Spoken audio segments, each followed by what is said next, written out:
नमस्कार दोस्तों, स्वागत है आप सभी का आज के मुख्य समाचार में। तो चलिए जानते हैं दिन भर की 25 बड़ी खबरों को फटाफट अंदाज में। पर आगे बढ़ने से पहले वीडियो को लाइक और चैनल को जरूर सब्सक्राइब करें, साथ में लगे नोटिफिकेशन को ऑन करें।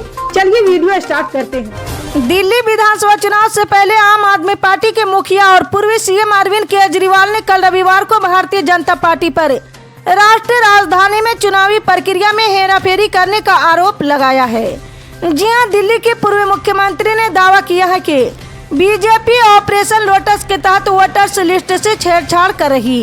उन्होंने कहा कि ये ऑपरेशन करीब 15 दिनों से चल रहा।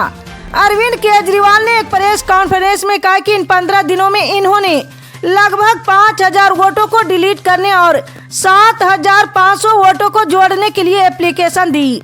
अगर आप विधानसभा में कुल वोटर्स के लगभग 12% को प्रभावित करें तो चुनाव कराने की क्या जरूरत है। चुनाव के नाम पर एक तरह का खेल चल रहा। जी हां, अरविंद केजरीवाल ने आगे कहा, बीजेपी ने दिल्ली में अपनी हार पहले ही स्वीकार कर ली।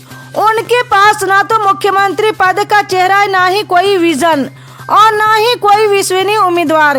किसी भी कीमत पर चुनाव जीतने के लिए वो वोटर्स लिस्ट में हेराफेरी जैसे बेईमान हथकंडे अपना रहे हैं। केजरीवाल ने आगे आरोप लगाया कि यह ऑपरेशन आगामी दिल्ली राज्य विधानसभा चुनाव को प्रभावित करने के लिए बनाया गया था।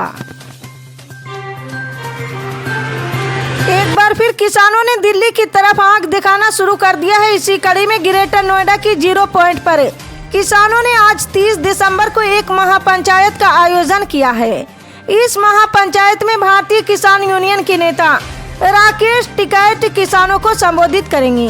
जी हां, पश्चिमी उत्तर प्रदेश के सैकड़ों किसान अपने ट्रैक्टर ट्रॉली के साथ इस महापंचायत में शामिल होने के लिए जुटेंगे। असल में महापंचायत की तैयारियों को लेकर शनिवार को एक बैठक आयोजित की गई थी, जिसमें सभी संगठनों ने ज्यादा से ज्यादा किसानों को पंचायत में लाने की योजना बनाई। युवा कार्यकर्ताओं को वॉलंटियर के रूप में तैयार किया गया है, जो ट्रैक्टर और गाड़ियों को खड़ा करने और किसानों की मदद करने की जिम्मेदारी संभालेंगे। महाराष्ट्र के बीड में सरपंच संतोष देशमुख की हत्या का मामला तूल पकड़ता जा रहा है। जी हां, हत्याकांड के खिलाफ मराठा समाज मोर्चा सड़कों पर उतर आया। मोर्चा के नेता सूर्यजी सोनेवाल ने इसे लेकर प्रदेश सरकार और प्रशासन पर गंभीर आरोप लगाए हैं। सूर्यजी सोनेवाल ने न्यूज एजेंसी से बातचीत करते हुए बताया है कि सरपंच संतोष देशमुख की हुई निर्मम हत्या के विरोध में हम विरोध प्रदर्शन कर रहे हैं। हम सभी जानते कि हत्या में शामिल 4 हत्यारे खुलेआम घूम रहे हैं, लेकिन अभी तक सिर्फ 3 हत्यारों को ही गिरफ्तार किया गया। सरकार का कहना है कि वो मामले की जांच के लिए एसआईटी गठित करेगी, लेकिन अब तक एसआईटी का गठन नहीं किया गया।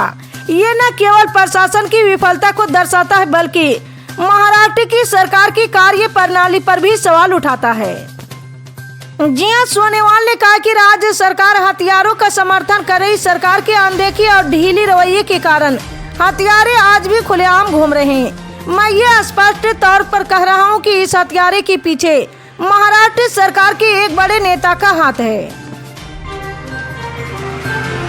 राजस्थान का भूगोल एक बार फिर से बदल गया है। करीब 1 साल पहले कांग्रेस की पूर्ववर्ती गहलोत सरकार ने राजस्थान का नक्शा बदला था। अब सूबे के सीएम भजनलाल सरकार ने इसे बदला है। जी हां, इससे राजस्थान में जिलों को लेकर एक बार फिर से जोरदार सियासी घमासान मच गया है। भजनलाल सरकार की ओर से गहलोत राज में बनाए गए 17 जिलों में से 9 जिले और 3 संभाग खत्म करने के ऐलान के बाद विपक्षी पार्टी कांग्रेस बुरी तरह से भड़क गई। जी हां, कांग्रेस ने इसे लेकर बड़ा आंदोलन करने का ऐलान कर दिया है। जी हां, राजस्थान का सियासी पारा शनिवार दोपहर के बाद अचानक गर्मा गया है। सियासत में ये उबाल भजनलाल सरकार की ओर से पूर्व में गहलोत राज में बनाए गए जिले और संभाग खत्म करने के फैसले के बाद आया है। मौसम विभाग के अनुसार नए साल में बारिश और बर्फबारी के साथ कई हिस्सों में शीतलहर प्रवेश करने वाला है। आईएमडी ने आज 30 दिसंबर से 2 जनवरी 2025 तक हिमाचल प्रदेश, जम्मू कश्मीर, पंजाब, हरियाणा और राजस्थान के कुछ इलाकों में गंभीर शीतलहर की स्थिति की भविष्यवाणी की है। जी हां, जम्मू कश्मीर में तेज ठंड और बर्फबारी का दौर जारी। शुक्रवार से कश्मीर भर में मध्यम से भारी बर्फबारी हो रही। हवाई, रेल और सड़क यातायात प्रभावित हुआ था तथा बिजली और पानी की आपूर्ति बाधित रही। जबकि उत्तराखंड में बर्फबारी और रुक रुक कर हो रही बारिश के कारण तापमान में गिरावट आई है। बिहार की राजधानी पटना स्थित महावीर मंदिर न्याय के सचिव किशोर कुणाल का रविवार को निधन हो गया। 74 साल की उम्र में उन्होंने महावीर वत्सला अस्पताल में अंतिम सांस ली। जी हां, आचार्य किशोर कुणाल का कार्डियक अरेस्ट के बाद उन्हें तुरंत महावीर वत्सला अस्पताल ले जाया गया, जहां डॉक्टरों ने उन्हें मृत घोषित कर दिया। जी हां, एक प्रख्यात धार्मिक और सामाजिक व्यक्तित्व के तौर पर आचार्य किशोर कुणाल ने भारतीय समाज में अपने कार्यों से महत्वपूर्ण योगदान दिया।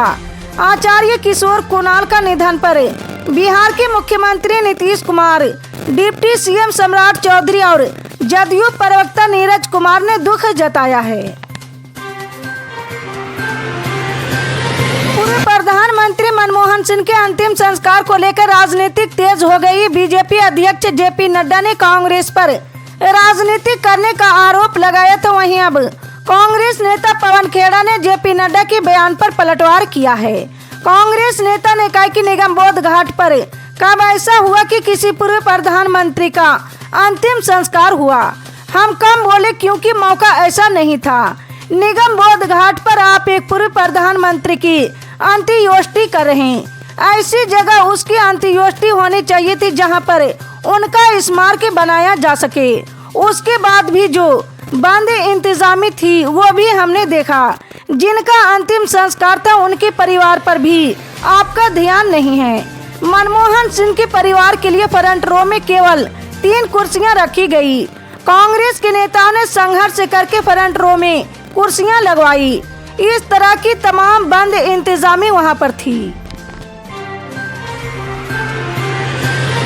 पटना के गांधी मैदान में कल रविवार को बीपीएससी के अभ्यर्थियों ने री एग्जाम की मांग को लेकर प्रदर्शन किया है।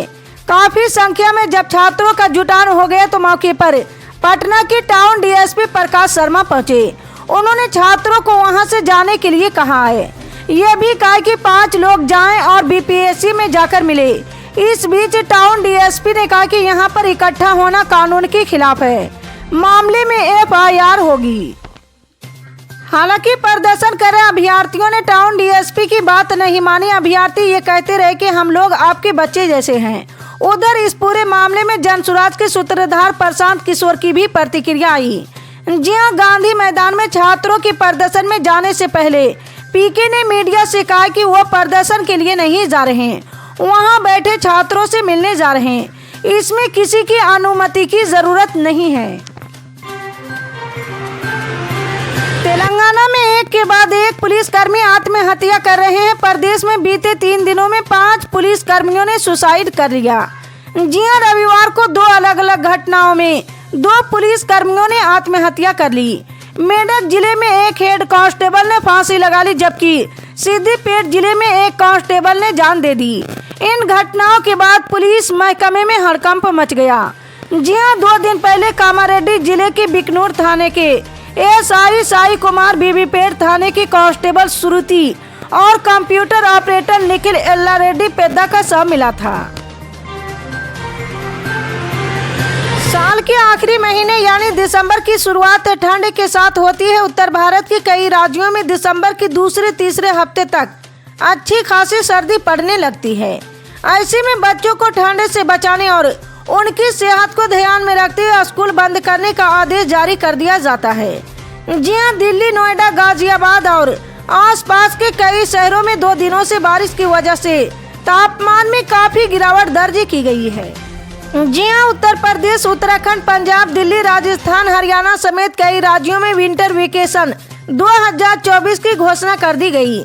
हिमाचल प्रदेश और जम्मू में बर्फबारी का असर उत्तर भारत के कई राज्यों में देखा जा रहा। ज्यादातर राज्यों में 1 जनवरी से 15 जनवरी 2025 तक छुट्टियां रहेगी। हालांकि मौसम को देखते हुए विंटर वेकेशन को आगे भी बढ़ाया जा सकता है। वहीं उत्तर प्रदेश के ज्यादातर प्राइवेट स्कूलों में छुट्टियां शुरू हो चुकी है। इसी तरह की पल पल के अपडेट जानने के लिए जुड़े रहे हमारे MSP न्यूज के साथ। मिलते हैं अगली बड़ी खबर में, तब तक के लिए जय हिंद।